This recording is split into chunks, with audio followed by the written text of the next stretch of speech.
चुनाव प्रचार का अंतिम दिन है। आज हमारे साथ मौजूद हैं उज्जैन आलोट संसदीय क्षेत्र से बसपा पार्टी से चुनाव लड़ रहे प्रकाश चौहान जी। हम कई मुद्दों पर प्रकाश चौहान जी से सीधे बातचीत करेंगे। प्रकाश जी, मेरा पहला प्रश्न ये है कि क्या कारण रहे आपने चुनाव लड़ने का फैसला किया? मेरा चुनाव लड़ने का जो मुख्य मकसद है कि इस देश के दबे कुचले लोगों को, इस देश के जो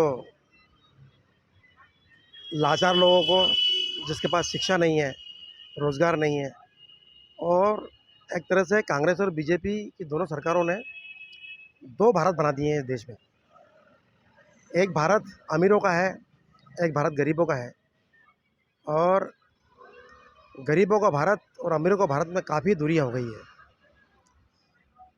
तो मैंने आत्मचिंतन किया कि मेरी ज़िंदगी तो बढ़िया निकल रही है, क्यों ना जिन महापुरुषों ने, हमारे बाबा साहब अम्बेडकर, कांशीराम, फातिमा बी, सावित्रीबाई फुले, संत कबीर, संत रविदास, इन महापुरुषों ने जो समरसता के आंदोलन चलाए, भाईचारे के आंदोलन चलाए कि ये देश खुशहाल हो, भाईचारे से रहे, वैमनस्य ना हो, नफरत ना हो।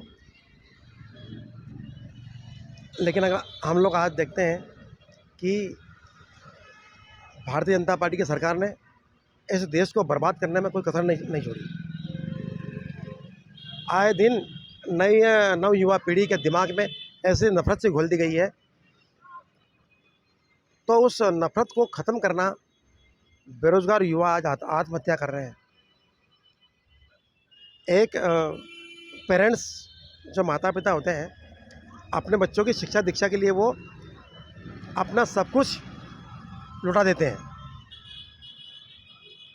और अपनी ज़मीनें, अपने मकान, सब कुछ बेच देते हैं, और उसको शिक्षा से ओत-प्रोत कर देते हैं, शिक्षा से उसको इतना बड़ा कर देते हैं। परंतु इस देश की सरकारों ने उसको रोज़गार देने में काफ़ी चूक की है। क्यों की है कि इस देश का युवा आत्महत्या कर रहा है आज। किसान एमएसपी के लिए तड़प-तड़प की जान दे दी है उसने दिल्ली में, हम सब ने देखा। देश को शर्मसार करने वाला है ये। हम देखते हैं आज गरीब और गरीब होता जा रहा है, और अमीर होता जा रहा है। तो मैंने इससे पहले 27 साल पुलिस में सेवा दी है यहीं उज्जैन ज़िले में, और अब मैं अभी अधिवक्ता हूँ।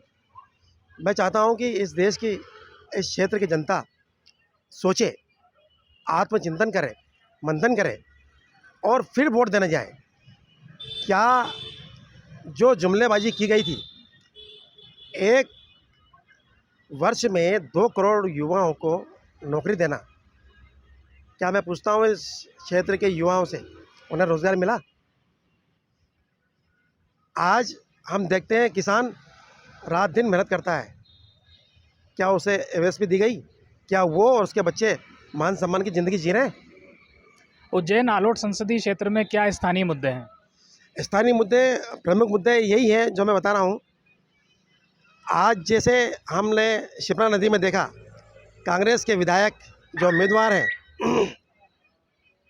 वो ड्रामा कर रहे हैं नाले में नहाने का, और ये ड्रामा समझ रही जनता। इससे पहले कहाँ गए थे? सरकारें तुम्हारी रही, आज बीजेपी की सरकार है। तुम इस क्षेत्र की जनता को छलावा कर रहे हो, और एक आता है तो वो नदी को साफ करता है और उसमें तैरता है। तो ये पाखंड क्षेत्र की जनता समझ रही है, और यहाँ पर बहुत स्कोप है उज्जैन में। मैं चाहता हूँ कि यह उद्योग नगरी के नाम से जाना जाए। यह बुद्ध की नगरी है, सम्राट अशोक की नगरी है, और महाकाल की नगरी भी कहते हैं। पर मैं चाहता हूँ कि ये नगरी औद्योगिक नगरी के नाम से भी जाना जाए।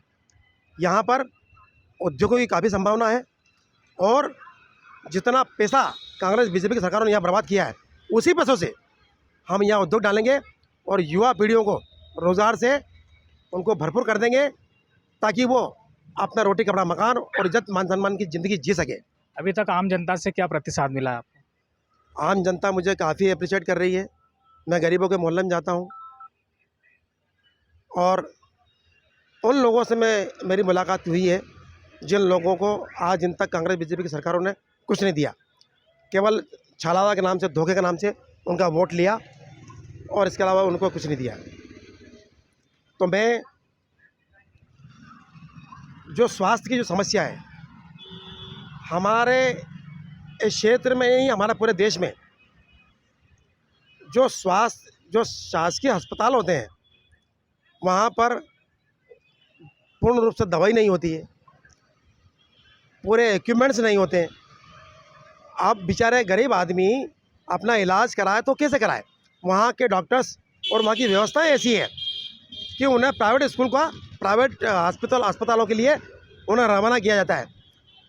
अब जब हमारा गरीब आदमी दिहाड़ी मजदूरी करता है, कम पैसों में ज़िंदगी जी रहा है, तो प्राइवेट स्कूल में अपना इलाज कैसे कराएगा? मैं चाहता हूँ कि शासकीय अस्पताल में सारी व्यवस्था वो हो जो प्राइवेट अस्पतालों में ना हो। प्रकाश जी, हमसे बात करने के लिए, हमारे चैनल के लिए बात करने के लिए बहुत बहुत धन्यवाद। थैंक यू, आप सभी को थैंक यू, और उज्जैन की जनता को बहुत बहुत धन्यवाद, साधुवाद।